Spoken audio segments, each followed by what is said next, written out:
Ladies and gentlemen, good day and welcome to Solar Industries India Ltd Q1FY26 earnings conference call hosted by PhillipCapital.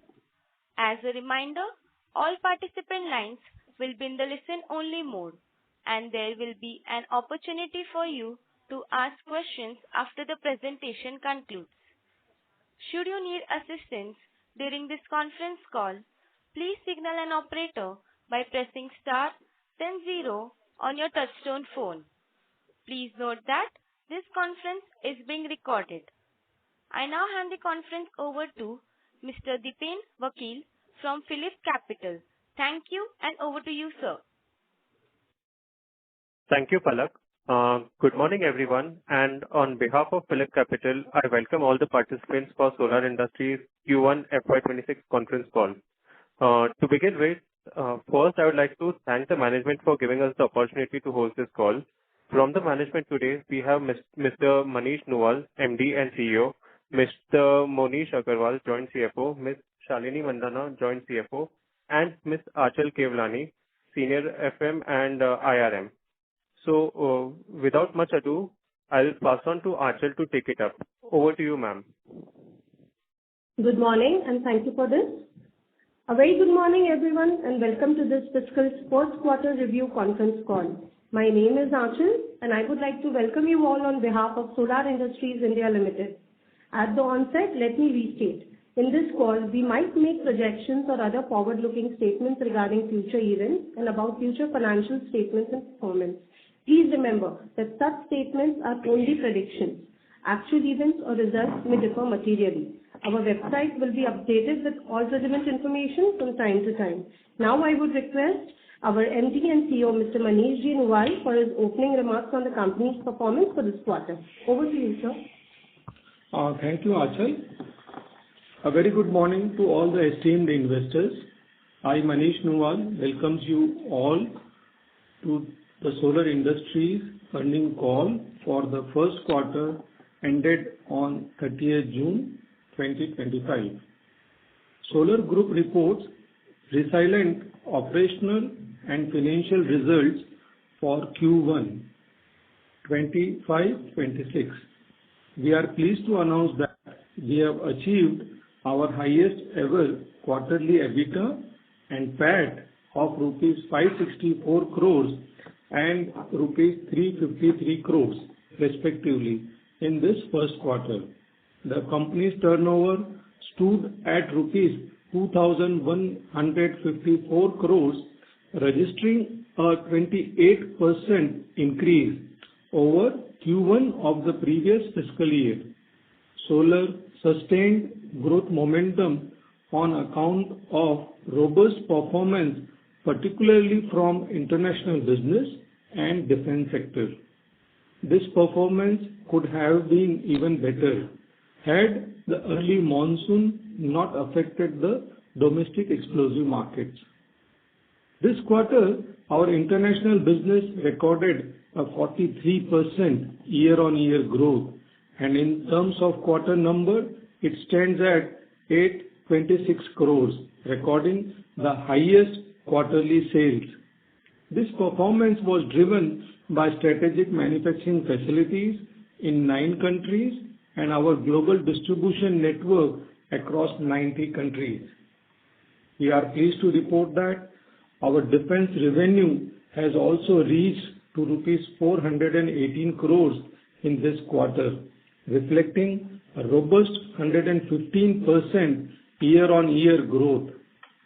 With a strong defense order book of around 15,000 crores and commercialization of Pinaka orders in this year, we anticipate that the defense domain will achieve its next level of growth as per our guidance given earlier on the annual results. The successful testing of Bhargavastra and Rudrastra in this quarter reaffirms the strength of R&D capabilities of our company. Repeat orders for UAVs and multi-mode hand grenades have reaffirmed the quality of our products, bolstered users' confidence, and established us as a trusted partner in this Atmanirbhar Bharat initiative. The mining industry had lower demand due to milder heat waves, early monsoon, and geopolitical development tested the industry's resilience.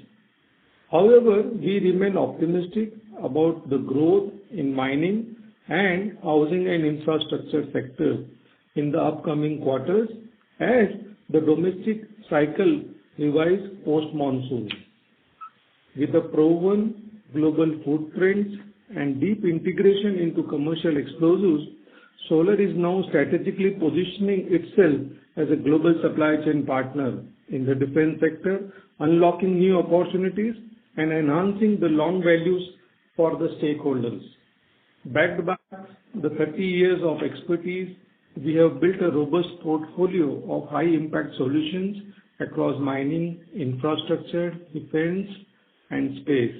Our journey has been one of the transformation rooted in innovation driven by purpose. As we continue to unlock new growth opportunities, our commitment to performance and stakeholders' value remains stronger than ever. I sincerely thank all our esteemed investors and analysts for joining us today. Thank you very much. Over to Achal for presenting the financials in detail. Thank you so much, sir. It gives us immense satisfaction to present the result of our journey, reflecting the efforts put in as profit momentum builds. We are exceeding the previous quarter's profits consecutively in a row, which gives us immense satisfaction and happiness. We achieved revenue of 2154 crores versus 1685 crores, increased by 28% year-on-year. Highest quarterly EBITDA at 564 crores versus 474 crores, increased by 19% year-on-year. PAT stands at 353 crores versus 301 crores, increased by 17% year-on-year. Now let's quickly review the quarter numbers. Revenue from Coal India was 238 crores versus 246 crores in the previous quarter, same previous year. Revenue from non-CIL and institutional was 348 crores versus 304 crores.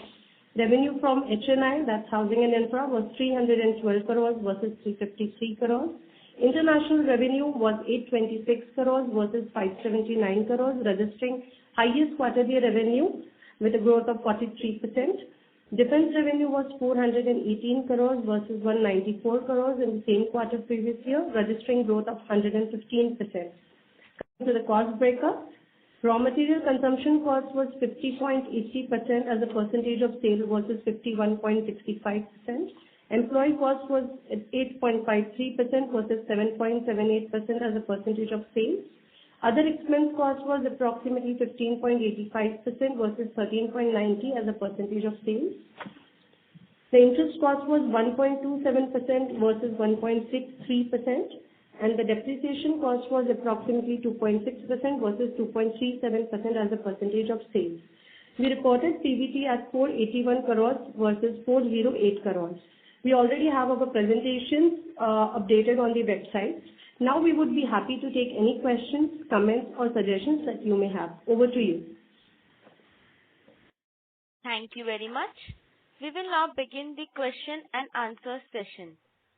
Anyone who wishes to ask a question may please press star and 1 on their touchtone telephone. If you wish to remove yourself from the question queue, you may please press star and 2. Participants are requested to use handsets while asking a question. Ladies and gentlemen, we will wait for a moment while the question queue assembles. The first question is from the line of Vikas Singh from ICICI Securities. Please go ahead. Thank you for the opportunity. So my first question is regarding our medium-term outlook of 200 billion revenues and 80 billion defense revenue. Have we basically inculcated the realm in Europe segment into that, and how big this opportunity could be us?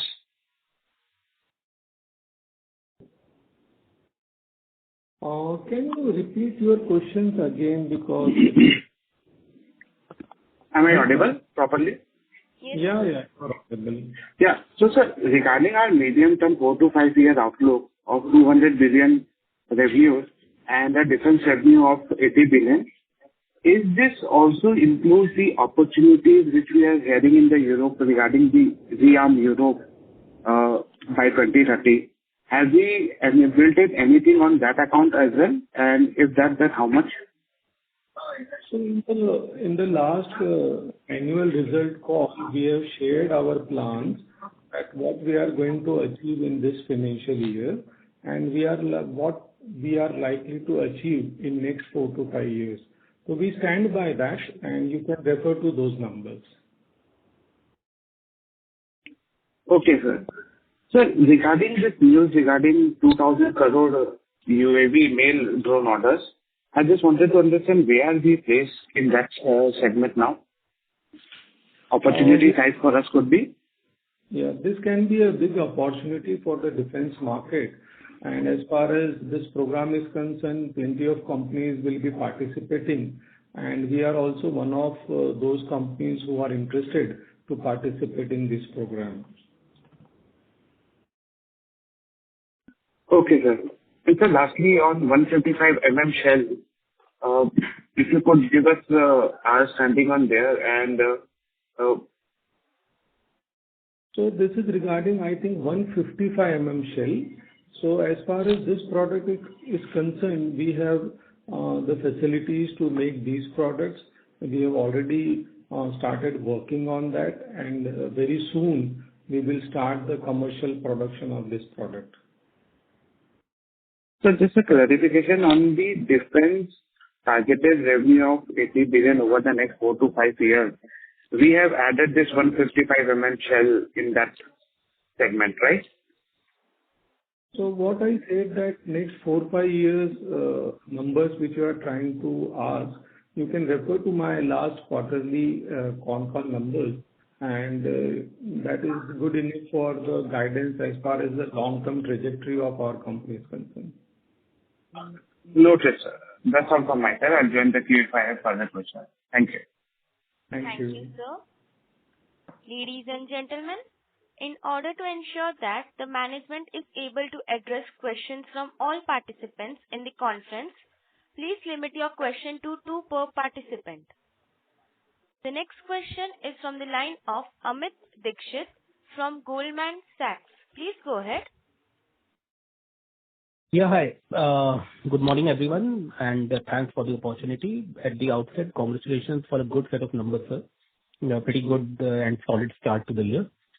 Couple of questions from my side. The first one is regarding Bhargavastra and Rudrastra. While you have mentioned in the prepared press release that there have been tests over there. So just wanted to understand the commerciality part of it, that when can we expect orders from these two platforms? And the B part of the question is essentially on the ammunition side, that the export orders, we received quite a bit of export orders last year. So what kind of traction we are seeing in this market, because this market is quite red hot at the moment? Yeah, like I said that we have did some successful trials of Bhargavastra and Nagastra new series as well as Rudrastra. So as far as trials are concerned, we are going ahead on the qualification part quite well. It will take some more time. More time means in defense is couple of quarters where we will reach to the final qualifications. And once we are through with that, we can expect the commercialization of these products. So as you are already aware that in defense market, commercialization after the qualification also takes some time. So we are quite optimistic that these products are very much in demand, and once these are tested and successful trials being completed, we expect commercialization to happen at much faster pace. As far as the order book from international markets are concerned, like we have already shared, that we have a total order book of around 15,000 crores, and after leaving the Pinaka portion, the order book from international is around 8,000 crores. So we have received the orders and now commercialization has also started, but ramping up definitely takes couple of more months, and once it starts, it will reflect in the numbers. So we will see the improved numbers from defense market, which will be in line with our annual guidance quite soon, or you can see from quarter 2 or quarter 3. Great, sir. Nice to know that. The second one is on the international business performance, which has been by far the best if I look at past, history. Now, is it possible for you to mention just, qualitative details which markets are doing well for you at the moment? How is Australia, Indonesia faring? And also we had our plans to, go in Saudi and Kazakhstan. So we are on that because this segment appears to be very, very promising on non-defense side at least. Yeah. So as far as overseas markets are concerned, the individual subsidiary-wise detail we normally share on in the annual report, so you can refer to that. But as far as the momentum, which is above the normal momentum in the numbers, is mainly on account of very good business from South Africa. Rest all subsidiaries are doing quite well, but South Africa is doing much better now compared to the couple of years back. And the performance is, we were eagerly waiting for this kind of performance from last couple of years. We were trying a lot to improve those things. And finally, we can see these good sets of numbers from South Africa. Okay, sir, that's very helpful. Thank you and the best. Thank you. Thank you, sir. The next question is from the line of Nitin Arora from Axis Mutual Fund. Please go ahead. Hi, sir. Thank you for giving me the opportunity. Just on the as exports continuously to do good, even in this quarter last year, and you said pipeline looks pretty decent. So how are you thinking about the capex now? Because we also keep hearing and reading articles that government wants their own requirement is very high at this point in time. So how are you thinking about of increasing capacity over the next 2-3 years if demand is so strong? Just one comment on that. Like we are sharing on all our previous calls that Solar is one of the most integrated ammunition player in the private market, and we have established plenty of facilities, energetic materials, fuses, rockets integration, missile integration, drone facilities. We have done a lot on these parts, and we have received thousands of crores orders. So as we have said in our annual call that we are going to invest 2,500 crores in this financial year, and in the coming years also we have a strong strategic program to expand our facilities. So we are moving ahead on that part, and we will see that the capacities of Solar as a company will be one of the best in its class and of a global scale. I got your point, sir. I was just asking more from that because demand is so strong, both domestic and exports have been highlighting. Do you see a chance of upgrading your capex? Is that what the question was more about? So I think we have just finished the annual call just 1.5 weeks back. So in just 5 days, nothing changed. Okay, got it. Thank you very much, sir. All the best. Thank you, sir. The next question is from the line of Rahil Dasani from MAPL. Please go ahead. Yeah, hi, I'm audible. Yes, sir. Please go ahead. Yeah, good morning and thank you for the opportunity. I just wanted to get a better idea on our drone segment. Previously, we were into the smaller range and payload drone, the Nagastra, and now we have tied up with NAL for the higher range and payload model. So first of all, why this change? Because we have been getting very decent orders in Nagastra itself. Are we seeing a larger demand come in the 500 to 1,000 kilometer range drones? And if you can quantify how large a demand or opportunity are we seeing for this particular model? So I think we have shared a couple of times that the company is very well positioned in this market, especially on drone-based ammunition programs, which we say loitering ammunitions. So after launch successful on the Nagastra 1, we have started making Nagastra 2, Nagastra 3 also for some of the special applications. And as we are moving forward, definitely it's a natural growth for us, or it will be a natural growth for us to expand in the higher category of drones. So looking at those kind of opportunities, we are entering into the higher altitude and longer endurance levels of drones category. So we will see how we will establish our products for those applications. So we will come to know in next couple of years. Okay.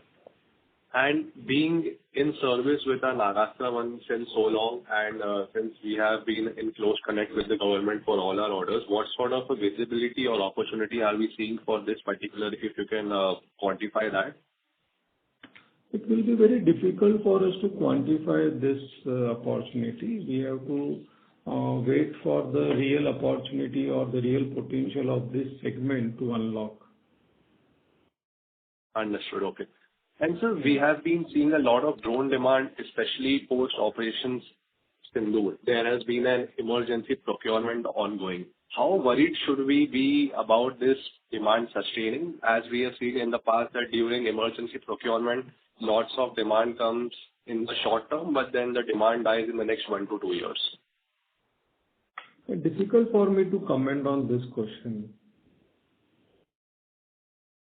Okay. Sure. Yeah. Thank you. Thank you, sir. The next question is from the line of Ankur from HDFC Life. Please go ahead. Yeah. Good morning, Manish ji. Thanks for your time as always. First question was on the domestic explosives business. If you could just help us with the volumes for the current quarter, that is Q1. I'm sorry I missed that. And also, how are you seeing volumes? Rather, what will be the volume growth for the full year? Obviously, given the unseasonal rain and, there's been some slowdown there on the mining side. So, yeah, just to start off, if you could help us there. Yeah, thank you, Ankur, for the question. Since as a policy matter, we do not share the international market volume, so we have discontinued for the domestic market also. Because if you see on the number front, domestic market hardly constitutes around 40% of our total revenue. Okay, fair. So on the volume side, overall, what kind of growth would you be looking at on the domestic explosive side? Any guidance there that you can share? So like we said that we are targeting around 15% volume growth in this year. But if you look at our clarification that because of early monsoon and lower than expected heat wave resulted into lower demand for the power, and as a result it has impacted the coal mining as well. If you leave this part aside, then definitely there is no dearth of growth for us in this market. So once this thing settles, which is little abnormal to see that last year also there was a above normal monsoon, and then in this summer the heat waves were lower than the normal ranges, and then again the early monsoon in this monsoon period. So that is impacting the demand, but otherwise it is good for the long-term requirement angle because more availability of water will help to generate power uninterruptedly, especially for thermal power side. So we think that after the post-monsoon, the demand should be very, very good. Got that. Okay. And we have also done sort of capex program for the company which we acquired a couple of years back, which is at Rajasthan. And we also started our facility at Dhule. So if you take these expansions into the consideration, definitely market penetration and the volume growth should start very soon. Okay, fair. And just a second question. So then overall for the full year, I know since you're not giving a volume guidance anymore, Any revenue guidance for the full year? I think the number was closer to 10,000 crores for FY26. And within that, I think defense was around 3,000 crores. So if you just want to talk about how do you see the full year FY26 top line within that defense, and also in defense, which would be the products which would drive that growth for you this year? Some color there. Yeah. Yeah, I can show some colors on this aspect. If you look at our annual guidance of 10,000 crore, so we are still believing that we will definitely cross 10,000 crores in this financial year. And out of that, 3,000 should be from defense, and non-defense should add to around 7,000 crores. And as far as the products which will give the momentum, will be one of the key products is Pinaka series of rockets, which should start from end of Q2 or start of the Q3. Right. Got that. Okay, sir. That's all from my side. Thank you. Yeah, thanks. Thank you, sir. The next question is from the line of Yogansh Jeswani from Mittal Analytic Private Limited. Please go ahead. Hello, am I audible? Yes, please go ahead. Yeah. So just a couple of questions on your drone. So like you were telling about the natural progression that you'll be doing in Nagastra 2 and 3, and rightfully so. So, but sir, we are also seeing a couple of bigger players coming in this market, like New Space is there, Adani is there, Tata also. Though some of them are facing challenges in terms of their technical viability and all, but still there is a lot of decent, serious competition coming in. So one, how are we thinking about this?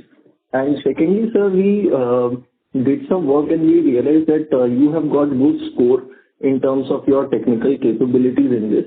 So if you could just help us understand how much is this, valuable versus the commercial, and how will the pricing part work for these longer range drones?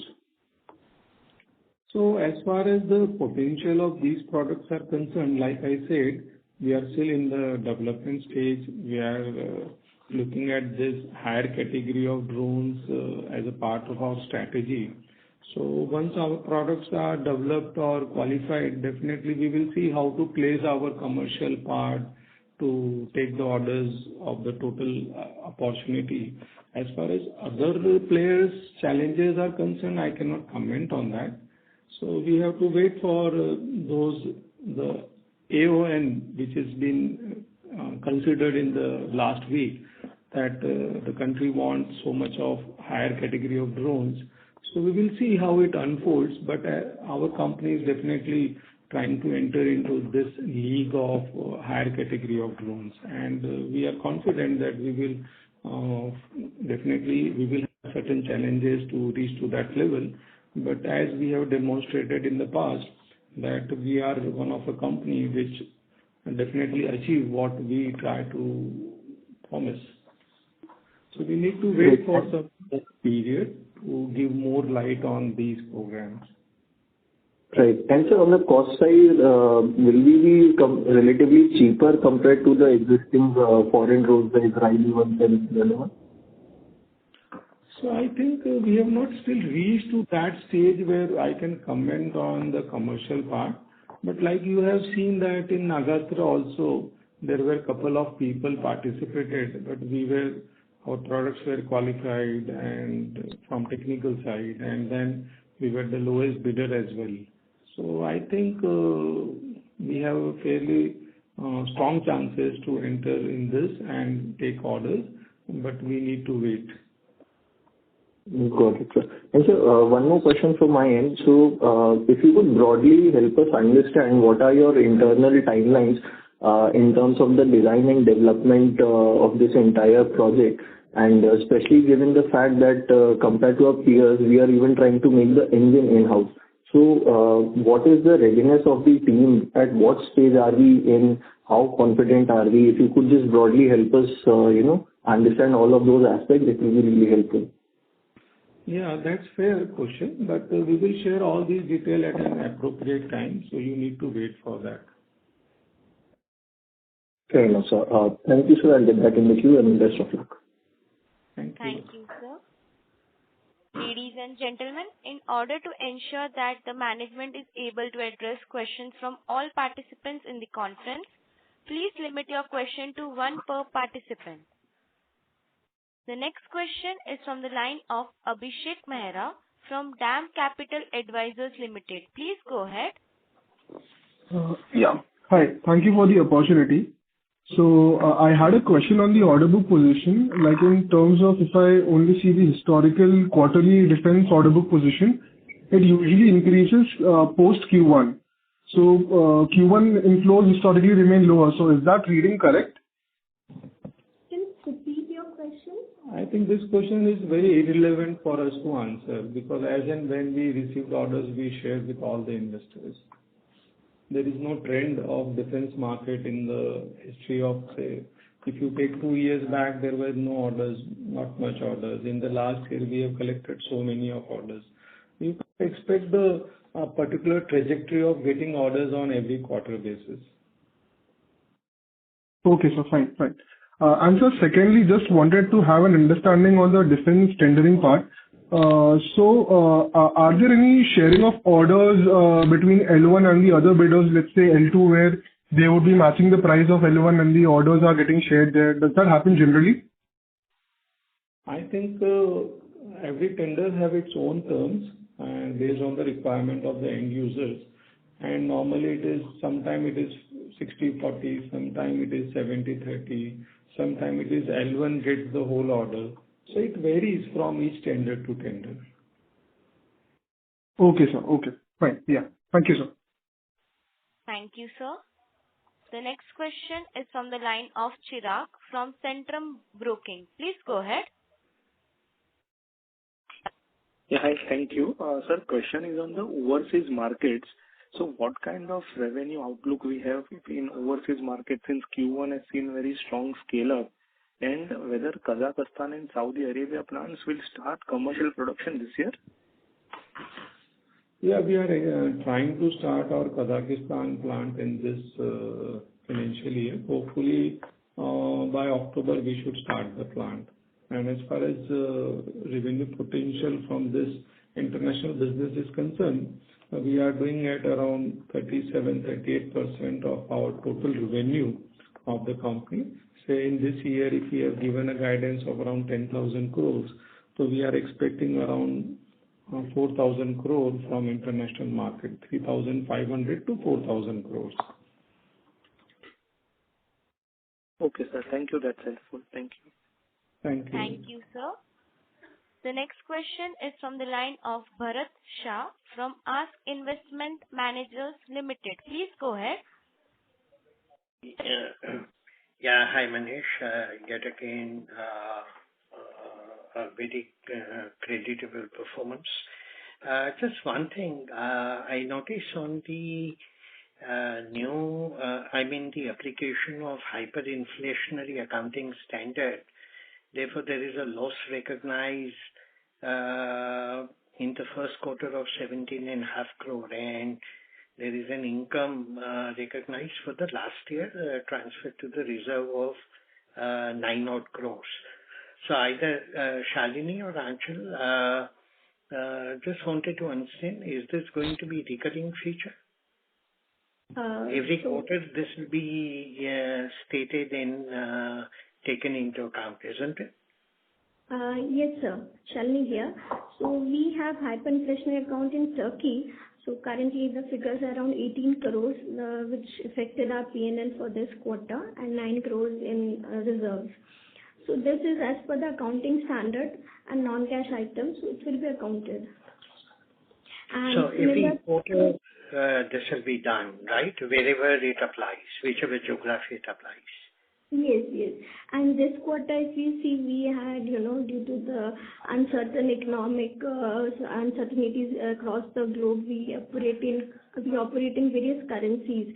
So as a result, even currency forex fluctuations were also there in the books, as a result, which affected the EBITDA margin to some extent. So around 1.5% was on that behalf. On account of the currency fluctuation? Currency fluctuations and hyperinflation. As a result, the other expenses went up. by the Okay. resistance. So hyperinflation plus currency fluctuation together had an adverse 1.5% impact in the current quarter. Yes, sir. Okay. Last year, I think it was a positive when it was taken to reserves. It was, last year hardly around 0.35%. Manish, given the fact that we'll be growing at a robust 35% on revenue terms compared to last year, and assuming no other elements like currency and others affect, then would it be fair to assume, given also the fact that defense will become a larger percentage, international will become a larger percentage of the total turnover, both higher margin activity, overall margins in the current year should be higher than last year. Is that a fair assumption? Sir, like we have been saying that we normally expect, or as a prudent practice, we feel that achieving around 27% is also a big achievement as far as the overall positioning is concerned.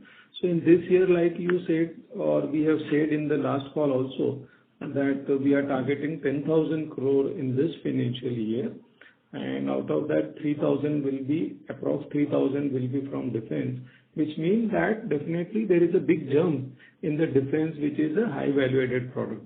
But at the same time, we should also understand that as we are entering into the more and more products, so definitely we need to spend more on the staff cost side, and we have to expand the capital base.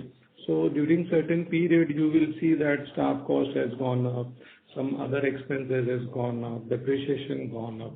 So these factors, if you take into the account, achieving margin of around 27% is a reasonable expectation from our side. Okay, noted. And one last question, Shalini.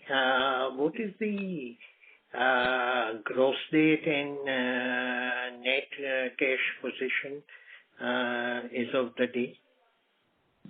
Sir, before answering on that part, you have asked on the translation, and Shalini explained on the forex loss account also.